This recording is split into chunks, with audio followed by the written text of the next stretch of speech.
Alejandro Martínez lo tenía todo. Premios llenaban sus estanterías. Los críticos elogiaban sus películas. Tenía una hermosa familia y una vida de lujo. Sin embargo, un persistente vacío perduraba en su interior. El éxito se sentía hueco. Me sentía como un fraude. Estaba siguiendo la corriente, interpretando un papel. ¿Dónde estaba el significado? ¿Dónde estaba la alegría? Alejandro ansiaba autenticidad, anhelaba algo más. Se sentía perdido en la superficialidad de su propio éxito. Una noche, asistiendo a una gala benéfica, se sintió atraído hacia un rincón tranquilo. Lejos del clamor y las sonrisas forzadas, esperaba un momento de paz. Poco sabía que este rincón tranquilo guardaba la clave para un viaje que le cambiaría la vida. Se fijó en una mujer sentada sola. Tenía un aura de tranquila seguridad. Sus ojos brillaban con inteligencia y una pizca de picardía. Entablaron una conversación. Me llamo Alejandro. No sé por qué, pero siento que puedo contarte esto. Me siento vacío a pesar de todo. Soy Sofía, profesora de filosofía. Entiendo la paradoja del éxito y el vacío. ¿Has explorado alguna vez el existencialismo? Sofía habló de encontrarle sentido a la vida a través de la filosofía, en particular de los existencialistas. Mencionó a Sartre, Beauvoir y Camus. Sus palabras, explicó, exploraban la libertad y la responsabilidad que conlleva la existencia. Esto es fascinante. ¿Me podrías recomendar por dónde empezar? Por supuesto. Empieza con el existencialismo, es un humanismo de Sartre.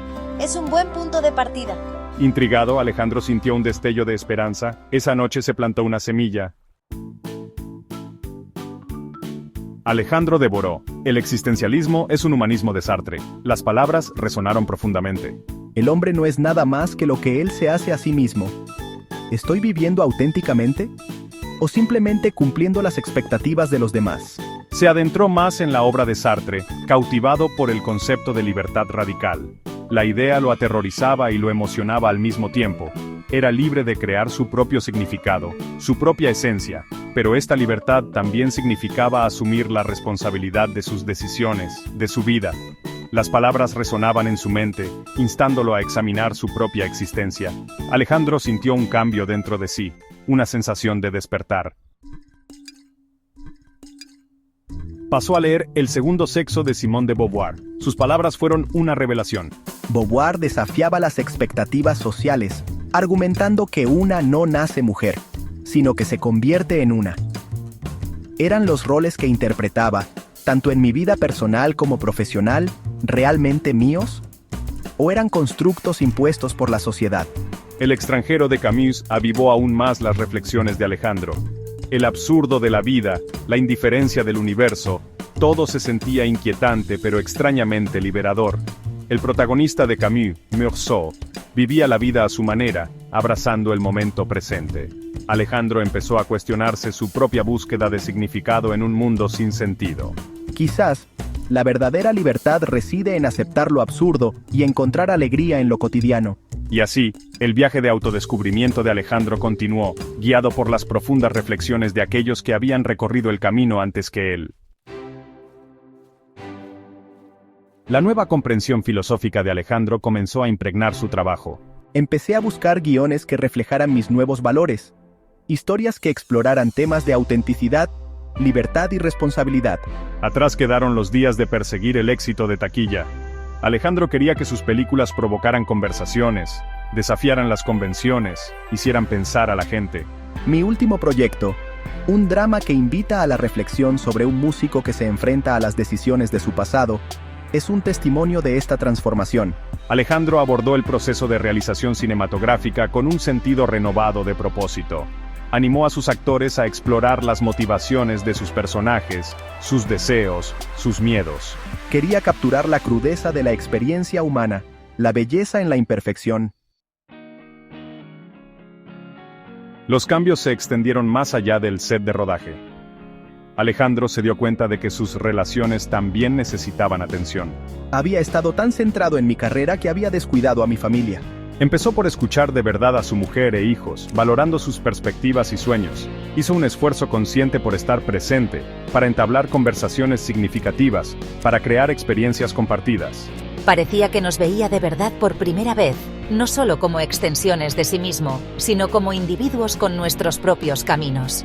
Esta comprensión, aunque al principio abrumadora, trajo un nuevo nivel de honestidad e intimidad a sus relaciones. Alejandro, por fin, experimentaba la alegría de una conexión genuina.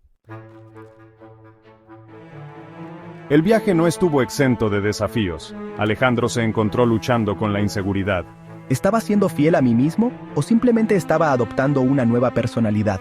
Cuestionaba cada decisión, cada acción. El crítico interior, una vez centrado en la validación externa, ahora volvía su escrutinio hacia adentro. Buscó la guía de Sofía. La autenticidad no se trata de perfección, Alejandro. Se trata de aceptar las complejidades del ser humano. Se trata de presentarse, incluso cuando es incómodo, incluso cuando tienes miedo. Sus palabras resonaron profundamente. Alejandro se dio cuenta de que el verdadero crecimiento significaba enfrentarse a sus vulnerabilidades, sus imperfecciones. Empezó a ver sus luchas internas como oportunidades de crecimiento. Aprendió a silenciar a su crítico interior centrándose en sus valores, en el legado que quería dejar. Abracé lo desconocido, la incertidumbre de la vida, con un nuevo sentimiento de valentía. El miedo seguía ahí, pero ya no me frenaba. Su transformación inspiró a quienes lo rodeaban. Su equipo admiraba su recién descubierta pasión y vulnerabilidad. Sus actores ofrecieron sus interpretaciones más potentes, conmovidos por la autenticidad que él aportaba al set. La familia de Alejandro se sintió vista y escuchada, su vínculo fortalecido por su genuina presencia. Alejandro ya no buscaba la validación en premios o galardones. Su mayor recompensa era el impacto que tenía en los demás. Usé mi plataforma para defender la justicia social, para desafiar las normas sociales, para inspirar a otros a vivir auténticamente. Había encontrado su propósito, no en la búsqueda de la felicidad, sino en la aceptación de la vida en toda su compleja, desordenada y hermosa complejidad. Alejandro Martínez, el otrora director insatisfecho, había descubierto el verdadero significado del éxito. No se trataba de los premios, la fama o la fortuna. Se trataba de vivir en consonancia con sus valores, inspirar a otros y marcar la diferencia en el mundo. Había encontrado su alegría, su propósito, su auténtico yo.